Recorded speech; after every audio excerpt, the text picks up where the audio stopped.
Quer dizer, então, que a prova da UFPR veio descabeçando todo mundo, veio com os dois pés no peito da galera, né? Porque, assim, ó, recebi reclamações de tudo que é tipo, tá, gente? Recebi reclamações que estava muito difícil, que as pessoas não entenderam, que não sei o quê. Também, claro, teve gente que foi muito bem, que tirou ali, acertou suas 8 questões, teve gente que gabaritou história. Então, de antemão, antes de fazer aqui a correção e os comentários, tá? Eu realmente achei o nível da prova de médio para difícil, né? Ela realmente fugiu um pouco do padrão que a gente via nos últimos anos na UFPR. Isso aí a gente tem que ver se vem por conta da própria mudança da reitoria da UFPR, por conta de mudanças internas. Não sei, aí eu tô indo pro campo apenas da suposição, né? Mas assim, o pessoal, acho que o que mais pegou o pessoal de fato é que, entre aspas, assim, faltou coisas, né? Faltou coisas em que sentido? Aquilo que seria o clássico da UFPR, né? Então eu vi muita gente falando assim, puxa, não apareceu Era Vargas, não apareceu ditadura, né? E até, inclusive, aqui agora, eu li a prova só uma vez, né? Eu vou fazer a correção aqui conforme eu for vendo, junto com vocês aqui do vídeo, tá? Mas eu acho que nem efemérides não apareceu, né? Então, assim, realmente foi uma prova atípica, fora do perfil, né, que a gente via nos últimos anos da UFPR, em termos de conteúdos, tá? Os conteúdos, eles saíram um pouco desse perfil, né? Um pouco, tá, gente? Um pouco, né? Mas agora, assim, as temáticas, as discussões não saiu tanto assim, né? Então vamos passar aqui para a prova, ó, e eu vou resolvendo e fazendo algumas coisas aqui com vocês. Se a gente pode ir comentando, vou pôr minha câmera aqui pro ladinho, talvez diminuir um pouco o zoom aqui também, assim já dá pra gente ver e ir comentando, tá? Vamos ver aqui então. Então aqui, ó, gente, primeira questão de história, não sei qual é o modelo de prova aí que vocês fizeram ou não, mas eu vou fazer a partir dessa geral que foi baixado lá, né? A de número 46, beleza? A historiografia sobre o mundo antigo tem um importante papel ideológico na construção de discursos políticos contemporâneos, como demonstrado pelo saudosismo do passado imperial romano, que influenciou desde o fascismo italiano até os discursos da atual primeira-ministra Giorgia Meloni, que recentemente afirmou que Roma deveria ser a capital da União Europeia. Nesse mesmo sentido, uma bandeira de Israel foi projetada no Arco de Tito, em Roma, no dia 10 de outubro de 2023. A escolha de um arco triunfal romano para a projeção do símbolo causou curiosidade e até mesmo polêmica. Isso se deve ao fato de que esse tipo de arquitetura representava na República e no Império Romano. Então vejam só, gente, essa questão aqui, ó, ela tá ligada às discussões de memória, né? Que obviamente usou aqui a questão do mundo romano. Então vejam que a prova da UFPR, embora ela tenha essas diferenças, mas ela já começa com antiguidade, né? Nós temos aqui a antiguidade clássica, tá? Que é um tema que todo ano aparece, né? Ou é Grécia, ou é Roma, ou é Grécia, ou é Roma. E trouxe sobre a questão de Roma. E aí até alguns alunos falam assim, mas caiu a arquitetura romana, Ferrari. Vejam, gente, a discussão da arquitetura aqui, ela tá dentro de um contexto, né? Isso que se chama de arco triunfal, já deveria remeter vocês também à própria ideia do famoso Arco do Triunfo, que existe na França, em Paris, né? Foi feito lá na época do Napoleão e assim por diante. Então, esses arcos do triunfo e os arcos triunfais, eles foram um tipo de construção arquitetônica. Vejo, inclusive, que a questão traz aqui pra gente, né? Ó, na República e no Império.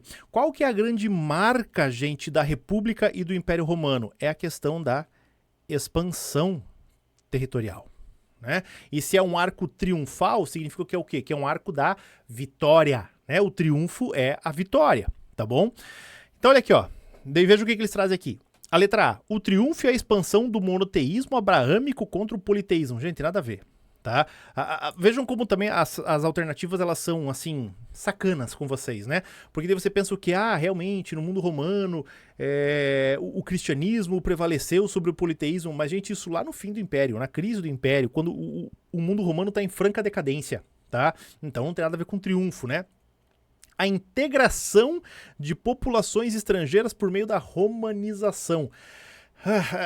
São questões, vejam, são alternativas que encontram um certo fundo de verdade, mas novamente, assim, vocês acham que os romanos, com todo o orgulho que eles tinham, eles iam fazer monumentos para comemorar o fato de integrar populações, e até mesmo essa própria ideia da integração da população, isso tem muito mais a ver também com uma questão lá do período de crise do mundo romano, tá? E uma civilização que está em crise não constrói monumentos, né? Pelo contrário, está preocupada em sobreviver. Tanto que a própria ideia da cidadania universal, ela vem dentro desse processo de crise exatamente porque o mundo romano está tentando sobreviver à sua própria queda, tá? A celebração da cultura de jogos violentos entre gladiadores, né? Então isso aqui também até poderia dar um engano, você fica meio assim, mas será? Mas os arcos triunfais, os arcos do triunfo em Roma, gente, tá muito ligado, claro, à vitória militar em guerras, rebeliões ou conquistas territoriais, né? Então, dentro dessa expansão, esse triunfo, o que era a grande, vamos dizer assim, a grande grandeza de Roma? Era a sua expansão, a sua conquista. Olha, nós somos um império gigantesco, nós somos um dos maiores impérios conhecidos, aquela coisa toda e assim por diante, né? Então, olha aqui, ó, é a vitória militar, tá? Tá aqui, gente, ó, o arco triunfal, o arco do triunfo, tá? É feito em cima do quê? Da vitória militar. Tanto que por isso, exatamente, que causou toda essa polêmica, como se diz aqui, quando colocaram a bandeira de Israel lá, né? Olha, por que projetar a bandeira de Israel num lugar de vitória de guerra, né? Isso aqui, ó, no dia 10 de outubro de 23, logo depois lá dos eventos com Hamas, por exemplo, tá? E aqui a letra E também, assim, bem ridiculazinha, né? A coesão social entre patrícios e plebeus a partir da criação do tribunado da plebe, nada a ver também, tá bom? Vamos lá aqui para aqui a questão 46, então assim, ó, tranquila, não tem erro, é isso mesmo, tá? Não cabe nenhum tipo de contestação, sem problemas aqui. Vamos agora para a 47.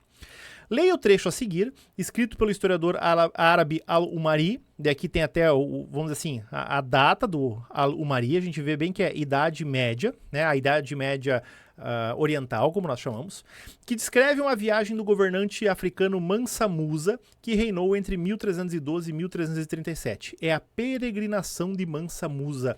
Então vejam, gente, essa questão aqui, ó, tá dentro de um eixo temático, né, dentro de uma das macrochaves, para quem assistiu minhas revisões, que a gente falou sobre a questão da África, né, ó, eu tô falando já isso faz uns 3, 4 anos, tem caído muitas questões que relacionam o mundo africano e do Oriente Médio, tudo isso permeado pelo Islã, né, como que o Islã se desenvolveu nessas regiões, tá, e quem assistiu a minha aula de África, a gente falou do Mansa Musa nessa aula, né?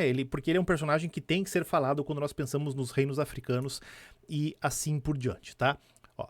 Ele gosta mais de ser chamado de governante do Mali, porque essa é a maior província e é o nome pelo qual ele é mais conhecido. Esse rei é o maior dos reis muçulmanos do Sudão, nome dado pelos árabes ao oeste africano. Ele governa o território mais extenso, tem o exército mais numeroso, é o mais corajoso, o mais rico, o mais afortunado, o mais vitorioso sobre seus inimigos e o mais capaz de distribuir benefícios. Vejam que o Al-Umari aqui dá uma puxada de saco legal no Mansa Musa, né? Esse homem inundou o Cairo com as suas benesses. Não deixou nenhum emir da corte, nem detentor de um cargo real, sem lhe oferecer uma carga de ouro. Os cairotas obtiveram lucros incalculáveis com ele e a sua comitiva, comprando, vendendo, dando e recebendo. Trocaram ouro até deprimir o seu valor no Egito e fazer com que o seu preço caísse. Então vejam, o Mansa Musa, gente, ele chega com tanto ouro no Egito que ele faz o valor do ouro cair no Egito. Tá? E o Mansa Musa, olha aqui, ó, governante do Mali, né? Aí quando a gente pensa ali no mapa da África, deixa eu desenhar aqui desse lado, ó, quando a gente pensa ali no mapa da África, tá? Nossa, que África mais torta que saiu aqui, né? Mas então, aqui tá aqui a África, Egito e aqui já o Oriente Médio, né? O Reino do Mali, ele se situava mais ou menos nessa região aqui, tá? Que daí é da onde saiu Mansa Musa, né? Que daí era um reino muito beneficiado porque por aqui passavam várias caravanas comerciais, né? Muita presença de ouro. Então o Mansa Musa, inclusive, ele é um dos reis árabes, um dos reis africanos que vai fazer a sua peregrinação para a Meca, porque ele era muçulmano. Tanto que tá aqui em cima, ó, a peregrinação de Mansa Musa, né? E esse trecho em específico tá falando sobre a passagem dele pelo Egito, porque daí quem fazia a peregrinação era obrigado a passar pelo Egito por conta, obviamente, dessas rotas, tá? Vamos fazer agora aqui, vamos ler o enunciado que ele traz pra gente. Alumari descreve, no excerto apresentado, o impacto causado pelo governante do Império do Mali, Mansa Musa, em sua passagem pelo Egito, quando ele seguia em sua peregrinação islâmica para Meca, conhecida como Hajj. Então tá falando aqui, ó, peregrinação islâmica, né? Com base nesse texto e nos conhecimentos sobre as sociedades africanas durante a expansão islâmica, assinale a alternativa que aponta corretamente uma característica dos estados africanos durante o período da Idade Média, tá? E, gente, isso aqui é um tema que vem sendo dito, vem sendo trabalhado, no mínimo, por baixo nos últimos 4 a 5 anos da UFPR. Isso aqui é um tema que está entrando no top 5 da UFPR, inclusive, especialmente por esse aparecimento nos últimos anos, tá? Eu tenho falado isso para os meus alunos insistentemente. Olha, África Islâmica, isso aí tem que ficar de olho. E tá aqui, né? Tá aqui, apareceu, tá? Então vamos ver aqui, ó. Reinos como Gana, Mali e Songhai dependiam de produtos importados do Mediterrâneo, especialmente do ouro. Não, gente, ó, o Mediterrâneo é aqui em cima, tá? O comércio do Mediterrâneo, ele se dá mais com a costa africana do norte, mas o Reino do Mali, ele é mais para o sul, né? Chega aqui naquilo que nós chamamos de uma África, no começo da África subsaariana, tá? E ele dependia assim, ele lidava especialmente com as rotas subsaarianas, ou seja, as rotas intracontinentais da África, né? E dizer que eles dependiam desses produtos importados, daí especialmente o ouro, não, tá? Era muito produção, aqui tinham grandes reservas de ouro e mesmo desse comércio interno. Não é que não tenha nenhuma relação com o Mediterrâneo, mas não da forma que está sendo dito aqui, tá? Ó, as monarquias do oeste africano, né? Olha aqui, ó, norte, sul, leste, oeste, né? Então aqui, ó, do oeste africano, essa região aqui, tá? Eram compostas de grupos nômades conhecidos como beduínos. Gente, os beduínos, eles eram os grupos que faziam o comércio, tá? Essa B aqui ela é difícil, né? Ela realmente pode confundir, tá? Mas as monarquias não eram compostas pelos beduínos, né? Os beduínos eram os caras das caravanas, né? Os caras que andavam pelo deserto e, se não me engano aqui agora, inclusive, a presença dos beduínos é muito mais na Península Arábica. Tá bom? É claro que eles vinham para a África também. Isso aqui até tem que dar uma conferida, mas eles estão muito mais ligados a isso. Mas mesmo que não sejam, eles não compunham as monarquias, tá? As monarquias são de grupos locais mesmo, tá bom? Letra C. O cristianismo, por conta da presença islâmica na África, não era praticado no continente até o contato com os europeus. Isso aqui, gente, putz, essa C aqui, ela é muito legal, sabe por quê? Porque ela pega lacrador. Tá? Ela pega a gente com senso comum, que fala assim, olha, porque não tinha o cristianismo na África, o cristianismo não existia, quem levou o cristianismo para a África foi o homem branco. Isso é a maior bobagem que um professor pode te falar, tá? Isso é a maior bobagem que tu pode ler por aí. Gente, o cristianismo, ele já está presente na África, inclusive, muito antes do Islã. Tá? Não necessariamente na região, vamos dizer assim, na região oeste, certo? Mas vamos lembrar que o cristianismo, ele surge aqui na região onde hoje seria ali Israel, Palestina e assim por diante. E quando ele começa a se espalhar, ele já chega em outras regiões. Especialmente, tá? Na região ao sul do Egito, que nós temos e que nós conhecemos aqui como a Etiópia. Tanto que na Etiópia e no Egito, tá, existem aquilo que nós conhecemos como os cristãos coptas. Isso aqui foi tudo assunto de aula, inclusive, tá? E os cristãos coptas, gente, eles, assim, a origem deles é anterior até mesmo à Igreja Católica. O cristianismo copta é por volta do século I a século II, obviamente que depois de Cristo, né? Senão não seria cristianismo, tá? Mas o cristianismo copta é inclusive assim, aquilo que os estudiosos da religião entendem como o mais próximo possível daquilo que se chamava do cristianismo primitivo, tá? E vejam que essa letra C, ela tá falando ali que, ó, o cristianismo, né, não era praticado no continente. Então tá falando sobre o continente africano como um todo. Muitas das raízes do cristianismo estão no continente africano também. Tá? O cristianismo está no continente africano muito antes do Islã, inclusive, porque o islamismo, né, a religião muçulmana, ela só vai chegar no continente africano a partir do século VII. Né? Até porque ele surge na Península Arábica em 632, 622 a 32 ali com o Maomé, depois da morte do Maomé, ou seja, em 632 que ele começa a se espalhar. Mas então o cristianismo já estava aqui muito antes. E não é que os europeus trazem. Os europeus vão trazer mais tarde, lá no século XIX, aquela coisa toda, o cristianismo europeizado, né? O catolicismo, o protestantismo, certo? Os próprios portugueses na costa africana também, né? Na era moderna, obviamente, tá? Mas na África já tinha cristianismo. Gente, na África tinha cristianismo antes da Europa, tá? Percebam, né? Nós temos aqui, ó, por isso que eu falei, estão vendo, ó? Porque daí tem um monte de gente boba que diz, porque o cristianismo só chegou na África com o branco. Tava lá bem antes, tá? Bem antes. E só vocês pesquisarem sobre, como falei pra vocês, ó, o cristianismo copta, tá bom? Letra D. Os reinos da região conhecida em árabe como Sudão tiveram seu ápice antes da chegada do Islã. Não, é depois, tá? Porque o Islã, no norte da África, vai fazer o mesmo processo que fez na Península Arábica. Vai dando a esses diversos grupos uma uniformidade cultural. Então, a partir da expansão do islamismo, né, é que se começa a construir uma identidade cultural única e que esses impérios, então, eles se fortalecem, tá? E tá aqui, ó. Estados como Gana, Mali e Songhai se conectavam com parte da África e da Ásia por meio das rotas transsaarianas. As transsaarianas são as do meio do Saara, né? As subsaarianas são logo abaixo do Saara, tá? Eu usei o termo meio equivocado antes, né? Mas é isso mesmo, tá? A gente vai ver, ó. Então, ó, Gana, Mali, Songhai, né, e mesmo o Sudão é esse cinturão aqui logo abaixo do deserto do Saara e que se conectavam, e pega uma parte do deserto do Saara também, né, se conectavam, tá, pelas rotas transsaarianas, sim, com toda certeza, como tá aqui na letra E também, tá. Essa 47 aqui também, certíssima, sem tirar nem pôr, tá, okzaça, tá bom? A 48 também, muita gente reclamando, meu Deus, o que eu tinha que saber do divórcio do Henrique VIII? Putz, mas gente, assim, ó, essa aqui é básica, tá? Essa aqui, assim, sinceramente, eu até acho ela muito tranquila. Ela tem alguns enganos aqui, mas vamos ver, ó.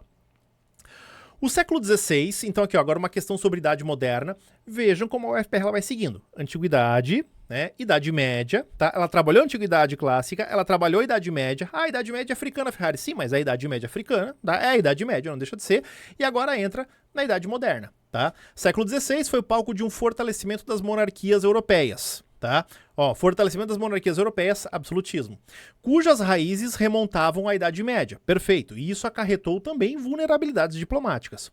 Um desses casos se deu entre os reinos da Inglaterra, da França, da Espanha e do Sacro Império Romano Germânico. Contexto em que alianças frágeis eram asseguradas, entre outros, por casamentos. Nesse sentido, uma crise diplomática importante se deu a partir do relacionamento do rei inglês Henrique VIII com a espanhola Catarina de Aragão. Com base nessa afirmação e nos conhecimentos de história moderna, é correto afirmar que são consequências dessa crise. Quando eu trabalho essa aula com extensivo, o pessoal logo lembra, porque essa aula aqui assim, ó, é só fofoca e babado, né? O Henrique VIII, que era casado com a Catarina de Aragão, aí queria se separar, o Papa não deixou, porque o Papa era aliado da Espanha, né? Era muito mais aliado da Espanha do que da Inglaterra, então o Papa não anulou o casamento para Catarina de Aragão não ficar desarvorada por aí. E frente a essa negação, né, assim, essa negativa do Papa em cancelar o casamento, o que o Henrique VIII resolve fazer? Criar sua própria igreja, né, num contexto logo depois da Reforma Protestante, tá? É ali por volta, não lembro de cabeça agora, mas acho que é por volta de 1547 que isso ocorre, tá? Então já existia todo um pano de fundo teológico e um pano de fundo, né, vamos dizer assim, de ideias para fazer o rompimento de igreja, né? E aí a gente sabe que ele se divorcia da Catarina de Aragão, daí se casa com a Ana Bolena, depois daí se casa, na verdade o Henrique VIII acaba se casando 6 ou 7 vezes depois. Mas desse processo de fundar a própria igreja nasce a Igreja Anglicana, tá? Que tá aqui, claro, né, na letra B com toda certeza, tá?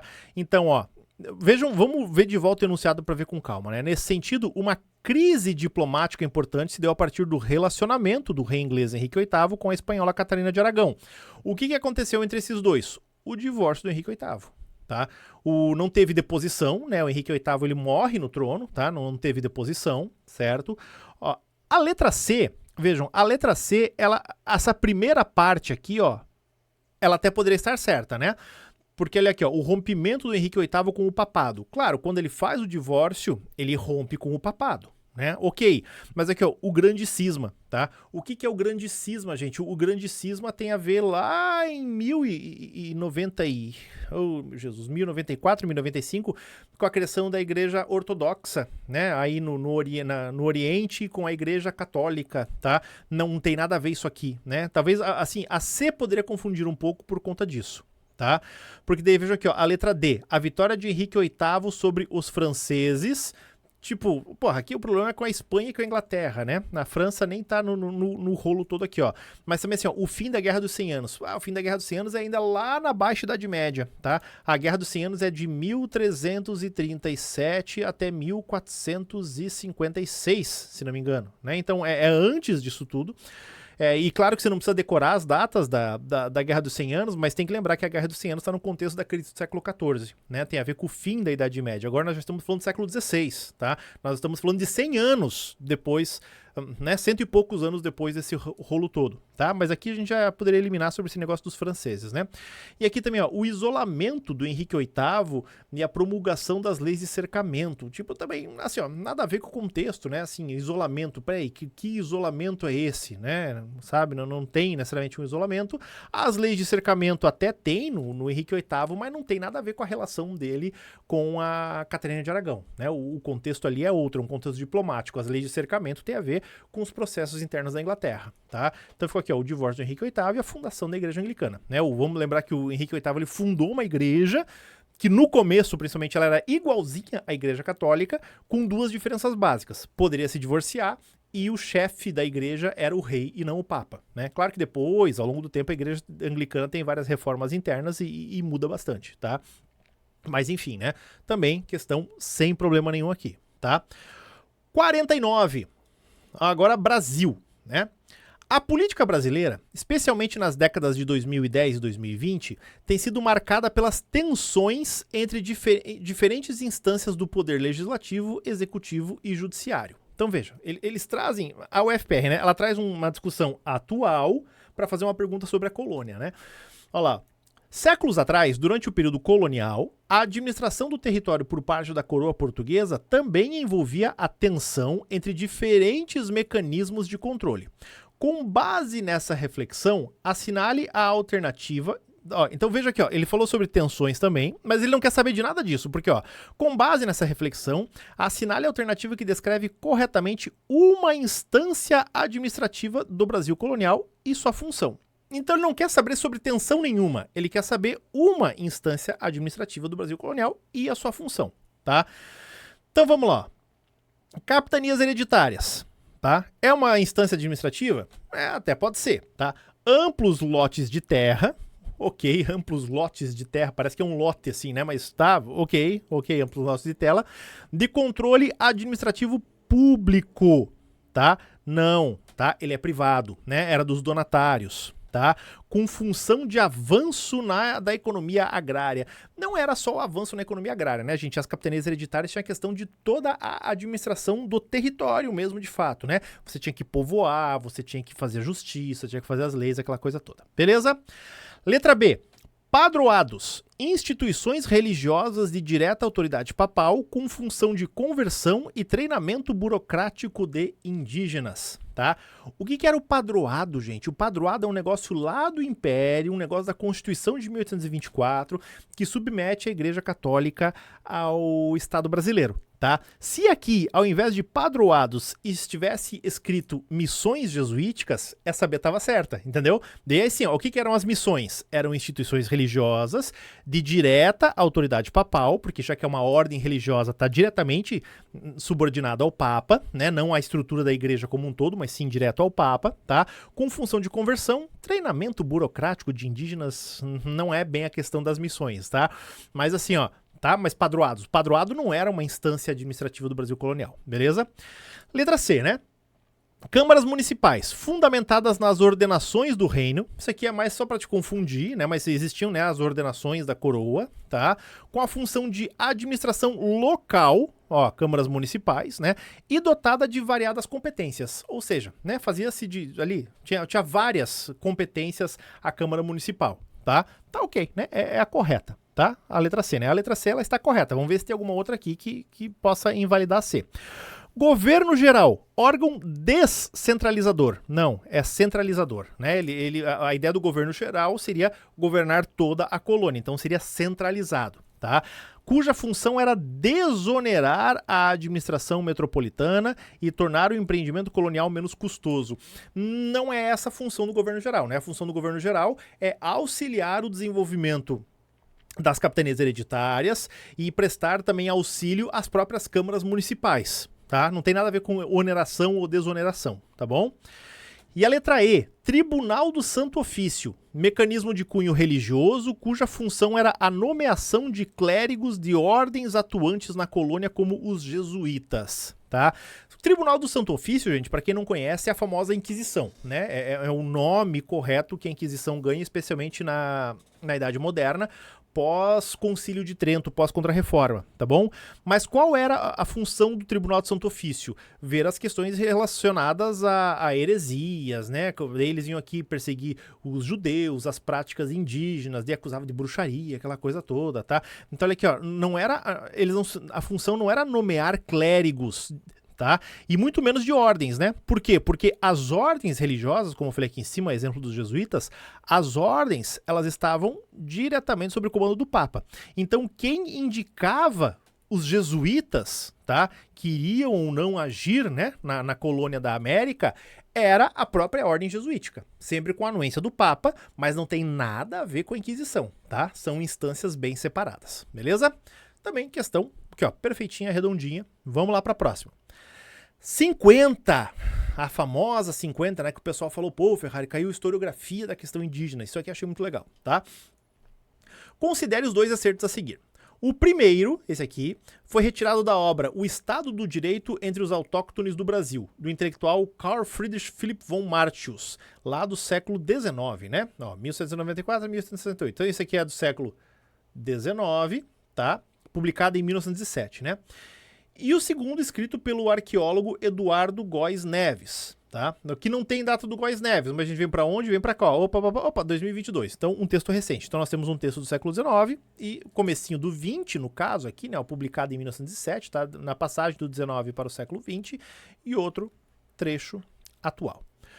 O passado remoto da humanidade americana se apresenta para nós como um abismo insondável. Nenhum raio de uma tradição, olha aqui, ó, nenhum raio de uma tradição, nenhum monumento de força intelectual anterior esclarece essa escuridão profunda. Nenhum som de uma humanidade elevada, nenhum eco, escapa deste túmulo para chegar aos nossos ouvidos atentos. Milênios sem resultado passaram por esta humanidade e o único testemunho de sua alta antiguidade é exatamente essa completa dissolução. Nem ao menos o singelo e modesto musgo que, como um símbolo da melancolia, cobre as ruínas das grandezas antigas romanas e germânicas, se estendeu sobre os restos daquela antiguidade sul-americana. Então, o que o von Martius está dizendo, né? Que, olha, toda essa população, toda essa civilização que viveu na América não deixaram nada, né? Ó, não tem tradição, não tem força intelectual, não tem humanidade elevada, não tem nenhum eco. E por quê? Porque, claro, né? Na perspectiva desse período aqui, século XIX para século XX, se entendia, né? Olha, o que é grandeza? A grandeza são os monumentos, porque, ó, ele compara com os romanos, estão vendo, ó? Ó, nem menos o singelo e modesto muso como um símbolo da melancolia cobre as ruínas das grandezas antigas romanas, né? Então o pessoal acostumado lá olha o eurocentrismo presente aqui, né? Olha, lá na Europa a gente vê as ruínas romanas, então a gente sabe que de algum motivo eles foram grandiosos, e aqui na América não tem nada, então eles não foram grandiosos. É isso que esse texto está nos dizendo, tá? Então vamos ver agora aqui o texto mais atual, né? Os poucos relatos disponíveis sobre a Amazônia, produzidos por espanhóis e portugueses nos séculos XVI e XVII, falam de grandes assentamentos com milhares de pessoas localizados ao largo do Amazonas e de seus principais afluentes. Praticamente em qualquer área da Amazônia onde há pesquisas, a arqueologia vem encontrando evidências de ocupações humanas no passado, mesmo em locais hoje cobertos por floresta aparentemente virgem.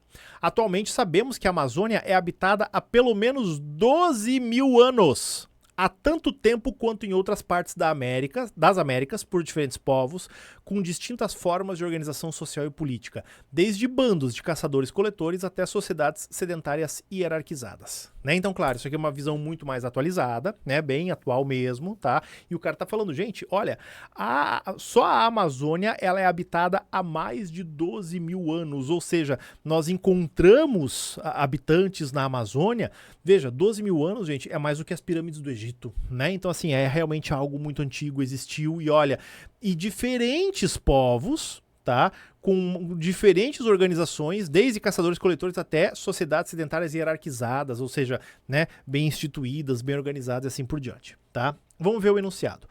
Os textos representam visões divergentes sobre o passado dos indígenas da Amazônia. Com base nessas informações contrastantes e nos conhecimentos sobre sociedades indígenas no contexto da América Portuguesa, assinale a alternativa que identifica corretamente as perspectivas históricas sobre os povos originários. Vamos lá. Letra A.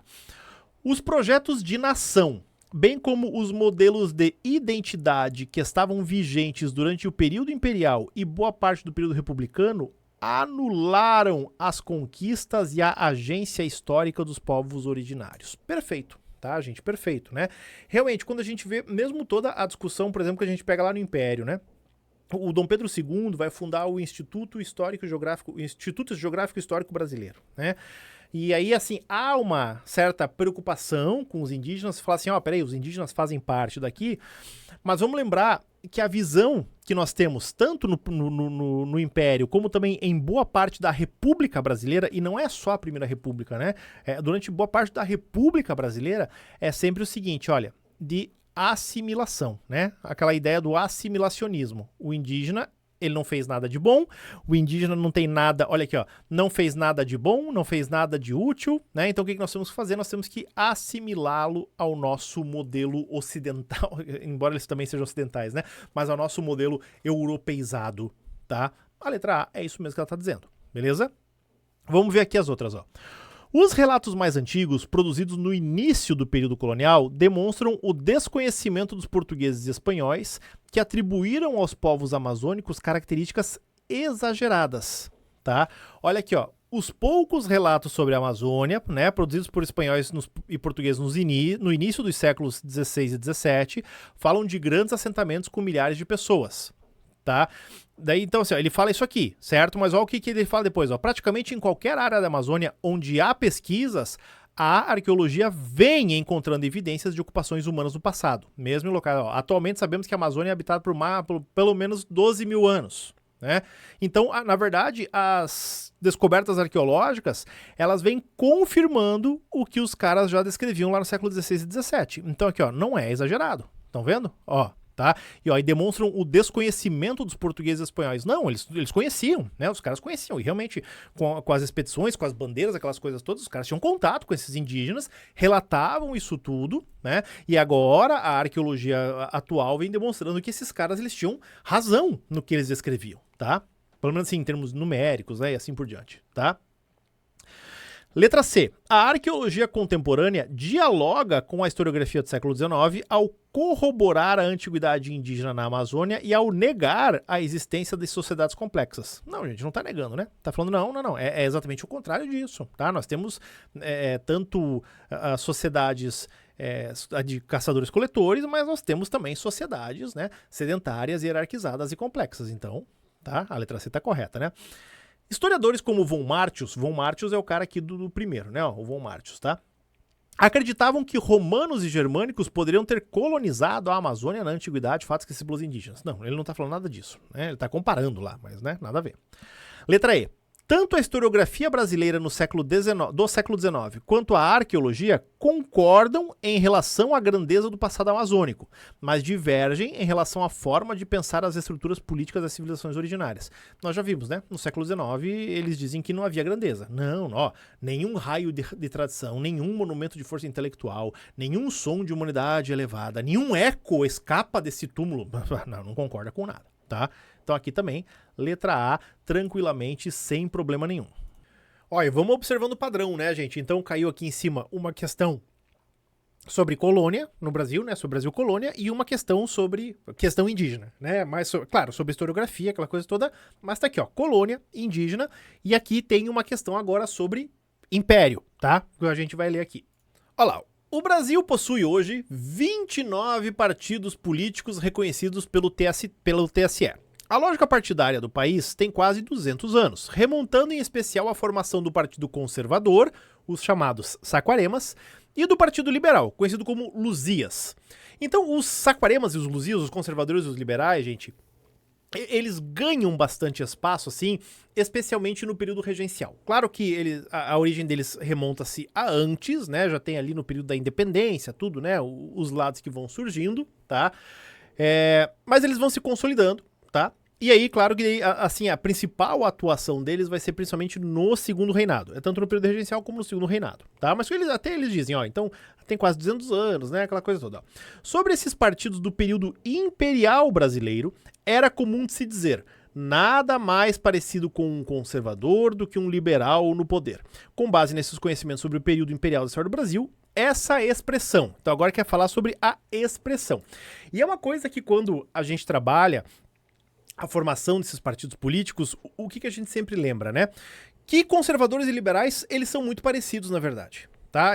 Ambos são partidos da elite fundiária brasileira, até porque no Império, como tem a questão do voto censitário, da política censitária, só participa da política, das discussões assim por diante, quem tem uma determinada renda, né? Então, ou seja, elitiza o processo, com uma diferença, né? O Partido Liberal, ele tem uma ala, vamos dizer assim, ó, mais urbana, ou como nós diríamos hoje, mais progressista, mas é uma ala menor do partido. Então, esse partido, em algumas alas menores, sempre contou com sujeitos mais, vamos dizer assim, à frente do seu tempo, né? Entanto que a gente vai ver que é exatamente dentro dessas alas do Partido Liberal, lá no segundo reinado, principalmente a partir de 1860, 1870, que começa a ganhar espaço à discussão abolicionista, que começa a ganhar espaço à discussão republicana também, né? Mas é muito mais dessas camadas urbanas.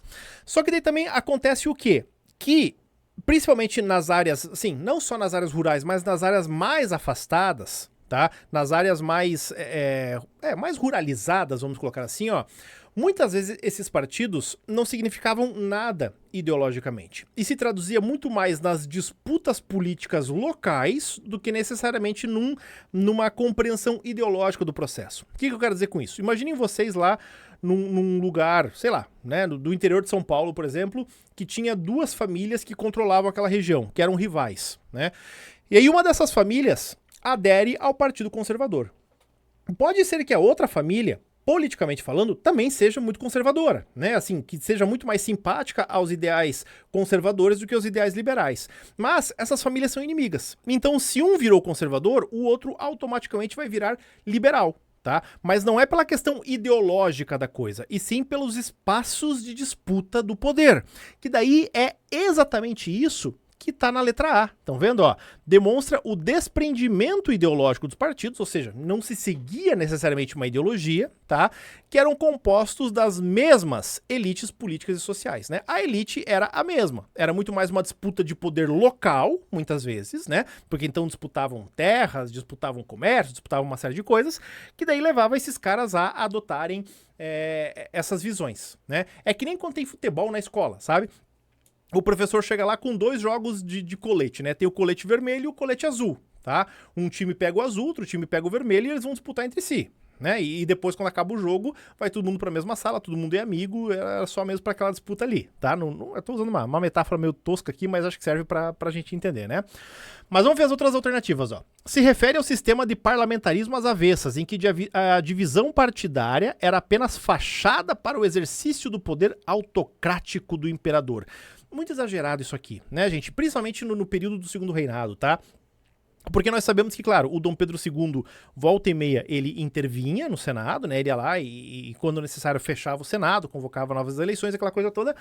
Mas, dentro do possível, o Dom Pedro II, ele ia levando os lados políticos ali, né? Ele deixava, né, o Senado funcionar, tá? Ele intervia mesmo quando ele via que o negócio estavam brigando demais, né? Quando tava muita desordem.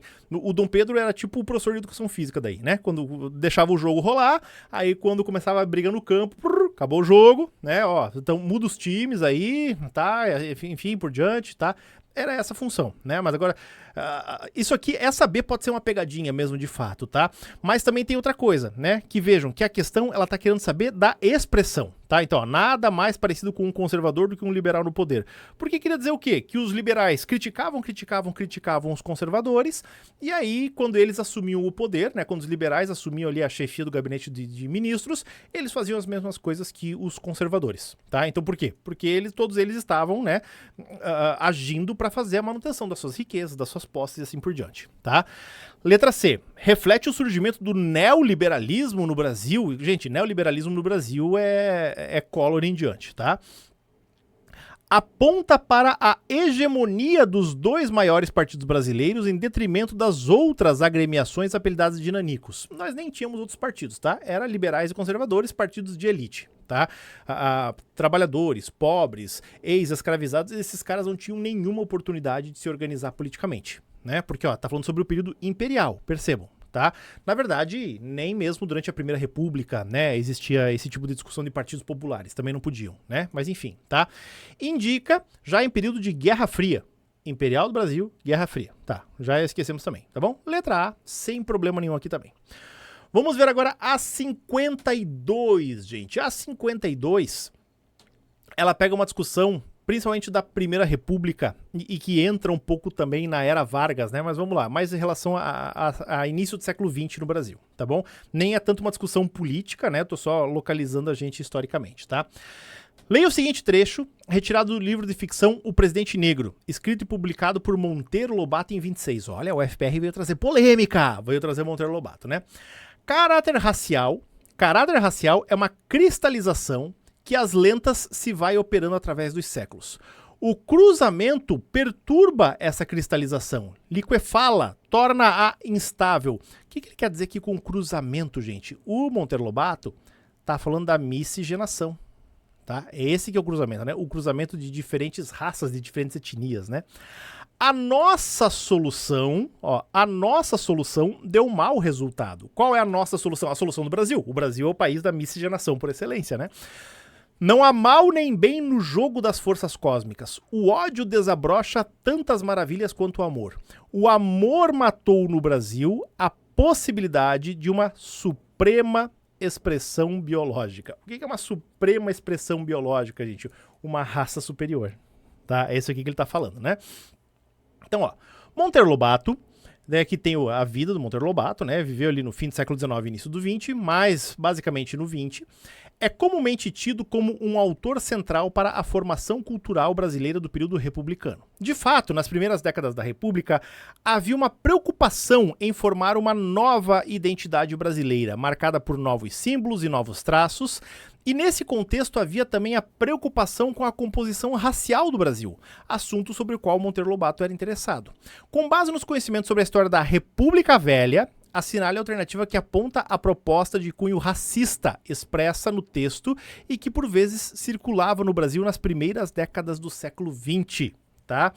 Então aqui, ó, a busca pela melhoria biológica por meio da vacinação, conhecida como higienismo, tá? Aí já pega o tanso que lembra, sim, teve a revolta da vacina, né? Então é isso aqui mesmo. Mas, gente, no texto não tá falando nada sobre isso, tá? Não é vacinação, tá? Não tá falando nada sobre higienismo, né? Olha aqui, ó. A proposta de controle sobre qualidades de pureza genética, chamada de eugenia, tá? Não era só o Monteiro Lobato, tá? Tinha uma cacetada de pessoas que defendia a ideia da eugenia no Brasil. E nós temos que lembrar que essas ideias de eugenia aqui, ó, eram sim presentes no Brasil, mas no mundo como um todo, tá? Claro que a discussão da eugenia, ela, vamos dizer assim, atinge o seu auge, né? Lá na Alemanha, nas décadas de 1930, como vocês bem sabem o que está acontecendo lá, tá? Mas ela não é novidade, né? Nos Estados Unidos já se falava muito sobre isso, e vejam, inclusive, né? Quando ele fala aqui, ó, a nossa solução, tá? Que ele tá falando do Brasil, né? Que deu mau resultado, que é a ideia da miscigenação, ele tá comparando, tá? O Monteiro Lobato não tá aqui, né? Eu tô ampliando para vocês, mas ele tá comparando com o que acontece nos Estados Unidos. Porque lá nos Estados Unidos, qual que era a política? Segregação, tá? Ó, negros e brancos não se misturam, é cada um para um lado, né? Tanto que a gente vai ter lá as leis de Jim Crow, a segregação racial, até mesmo a questão do casamento interracial era proibido, tá? Então o Monteiro Lobato tá vendo os Estados Unidos falando assim, putz, lá que funciona, tá vendo? E veja como os Estados Unidos são avançados, como eles são ricos, por quê? Porque eles segregaram negros e brancos. Tá? Então, olha, tem um forte caráter eugenista aqui com toda certeza, né? E é aqui, ó, a proposta de qualidade, né? A proposta de controle sobre qualidades de pureza genética, tanto que ele tá aqui, ó, o amor matou no Brasil, tá? A possibilidade de uma suprema expressão biológica. A suprema expressão biológica seria a raça pura, a raça superior, tá bom? Que daí vamos ver aqui, ó.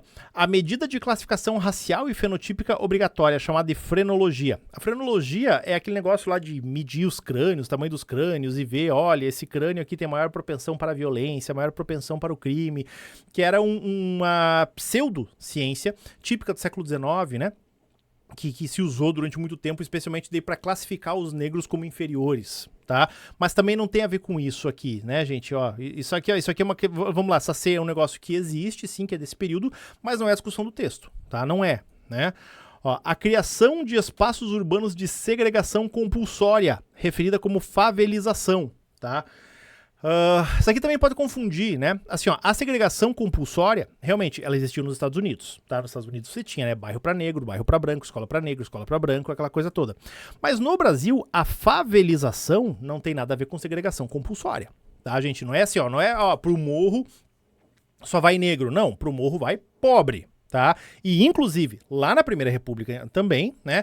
O que tinha no morro? Tinha negro, tinha mulato, tinha pardo, tinha branco, tá? Tinha de tudo no morro lá também, né? Ah, tinha mais um, tinha mais outro. Não é essa a discussão. Porque mesmo que você tenha mais de um ou mais de outro, mas se você tem diferentes pessoas de diferentes etnias convivendo num mesmo lugar, não é segregação. Tá? Segregação é a separação total e completa, beleza? E a proibição de casamentos interraciais, conhecida como política de embranquecimento. No Brasil, graças ao bom Deus, nós nunca tivemos isso aqui, tá? A proibição de casamentos interraciais. Pelo menos não como força de lei, né? Existia talvez assim em alguns lugares, aquela coisa toda, mas ao mesmo tempo nós sabemos, tá, que desde a colônia, né, os casamentos interraciais, né, sempre existiram nas altas classes sociais, nas baixas classes sociais. Só para vocês terem uma ideia, vocês já ouviram falar do Padre Antônio Vieira, né? O grande orador da história do Brasil colonial, agente político e diplomata do rei Dom João IV, né, que libertou Portugal do domínio espanhol. Se vocês não conhecem o Padre Antônio Vieira, guardem esse nome e pesquisem. O Padre Antônio Vieira, ele era filho de um mulato, por exemplo. Tá? Então, assim, né, na própria política portuguesa, nunca foi bem visto a segregação, tá? E aqui no Brasil isso também não ocorreu, né? Isso é coisa dos Estados Unidos, isso é problema deles lá, não temos nada a ver com essa ideia de segregação. Teve uns boca aberta, né, que queriam estabelecer isso no Brasil, óbvio, século XIX, século XX, mas até porque isso era uma discussão mundial no momento, tá? Nas aulas, quando a gente falou sobre a história do racismo, né, a gente falou sobre isso, tá? Mas no Brasil isso nunca colou mesmo de fato, né? E depois, quando vem a Era Vargas, inclusive, vamos lembrar que a Era Vargas coloca, né, o governo Vargas ali coloca o negro no seu papel também de etnia fundadora do Brasil, né? E reconhece as expressões culturais negras brasileiras, tá? Como patrimônio cultural, né? Por isso, inclusive, que essa discussão está sendo feita aqui na Primeira República. Tá? Ó, na República Velha, né? Não que na Era Vargas não tinha algumas pessoas que discutiam isso, mas isso nunca foi nem mesmo levado a sério como política de Estado. Não, ao contrário, foi tudo negado e descartado como política de Estado, tá bom?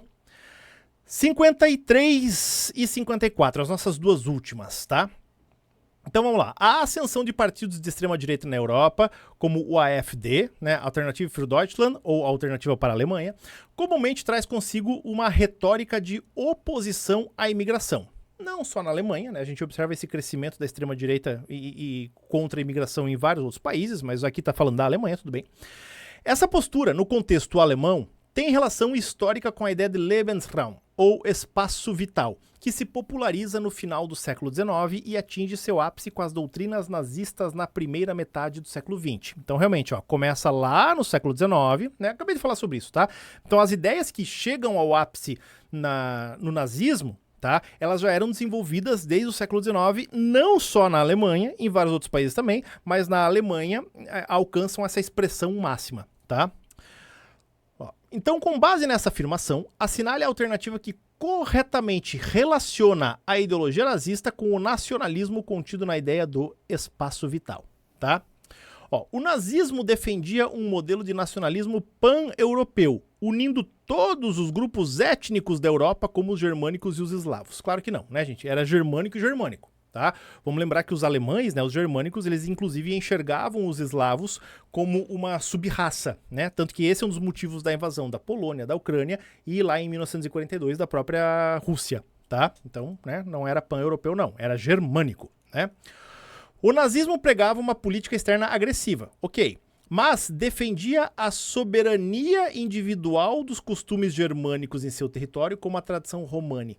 Gente, essa aqui, assim, essa questão B aqui, é vontade de chutar a prova, tá? Porque assim, o que é a tradição romani, gente? O que é o povo Roma, tá? O povo Roma não são os romanos, tá bom? São os ciganos, tá? São os ciganos. E vamos lembrar que os ciganos, na Alemanha, eles vão ter o mesmo destino dos judeus, inclusive, né? São mandados para os campos de concentração e campos de extermínio, tá bom? Mas defendia a soberania individual dos costumes germânicos em seu território com uma tradição romani. Essa questão aqui, ela tá toda correta, a não ser o romani. Daí, se tu não sabe o romani, mano, e é um negócio difícil, tá? É um negócio difícil mesmo, de verdade. Essa B aqui, ela é muito sacana, porque pega um contexto bem específico, tá? O nazismo propunha uma forma de isolacionismo patriótico, em que grupos estrangeiros seriam proibidos de entrar no país e as fronteiras deveriam se manter estáticas.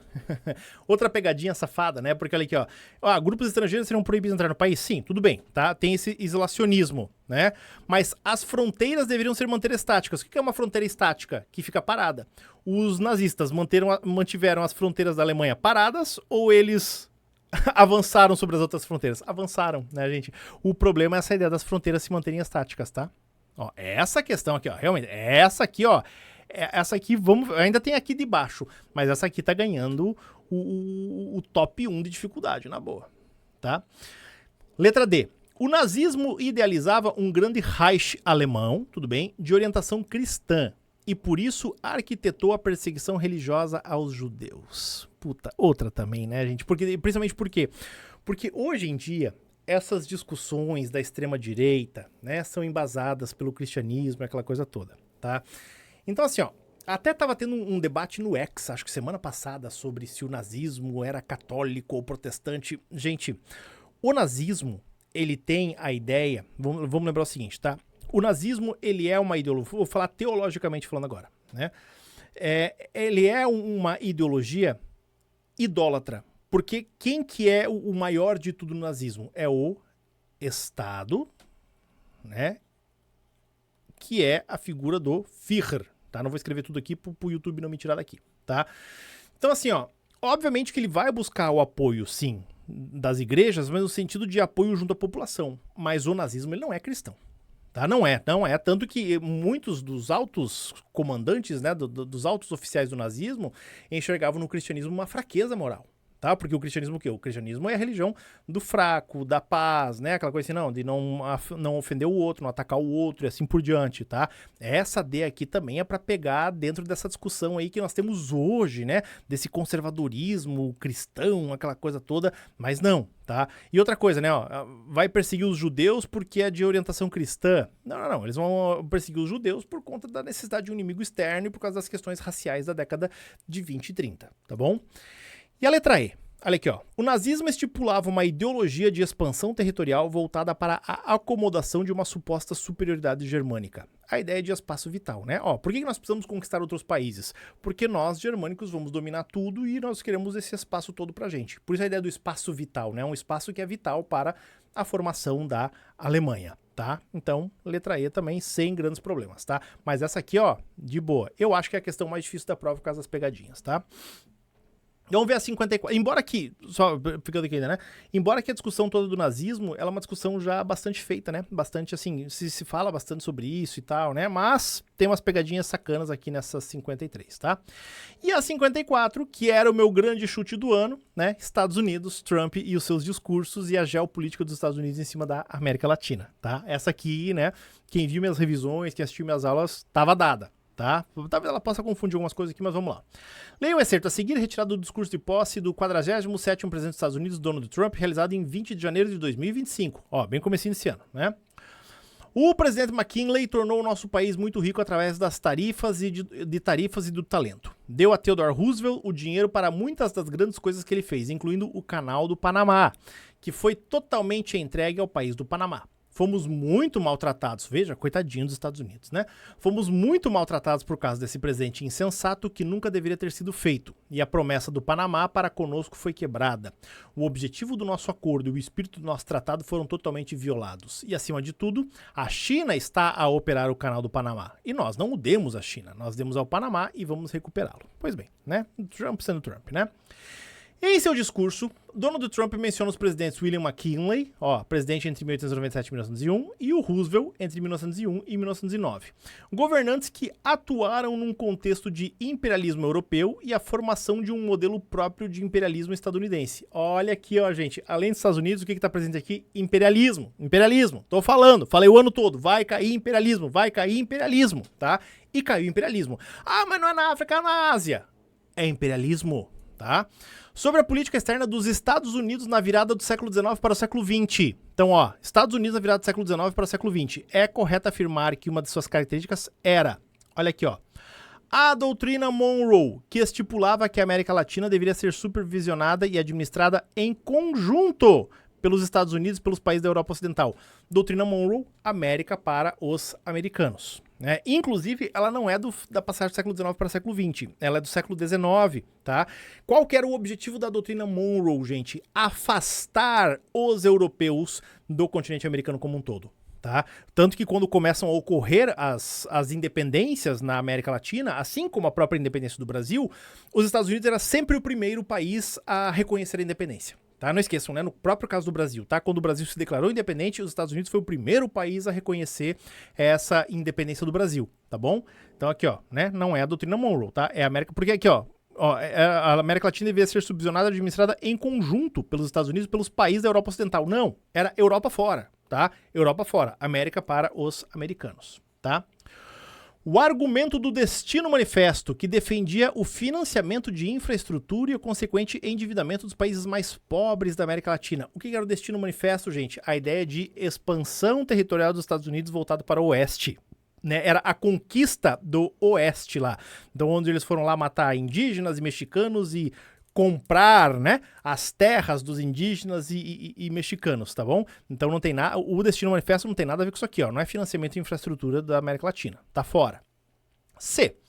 A diplomacia do dólar, que postulava o constante aumento das tarifas de exportação de países da América Latina e da Ásia para os Estados Unidos como forma de protecionismo econômico, tá? Isso aqui não tem nada a ver também, né, gente? Ó, tarifa de exportação de países da América Latina e da Ásia. Eles já querem confundir porque no discurso o Trump fala da China, né? Fala das tarifas e assim por diante, mas aqui não tem nada a ver, tá?